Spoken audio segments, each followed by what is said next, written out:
Hello buddies, welcome back. It's Anne-Sophie and today I'm going to show you how you can change your screen lock on your HUAWEI Mate 50 Pro. For that, you want to go to your settings and then go to biometrics and password and click on change lock screen password. Then you first of all have to put in your current password, and then you can set a new password, or you click on change unlock method. And here you have the options between a 4-digit PIN, a custom PIN, a pattern, or a password. And with the pattern, be aware that if you draw the pattern on your phone the whole time, you might be able to see it if you turn your phone against the light. And then strangers, if they really try, they could get into your phone. Just that on the side.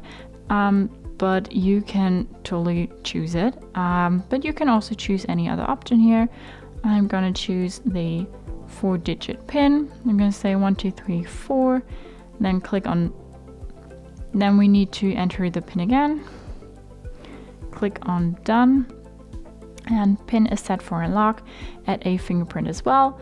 No, we can do that in another video. So now if you lock your phone and then want to unlock it again, you need to put in your new PIN. That's how you customize your screen lock on your HUAWEI Mate 50 Pro. I hope you liked it. I hope it helped. If so, thumbs up, share and subscribe, and I hope to see you next time. Bye.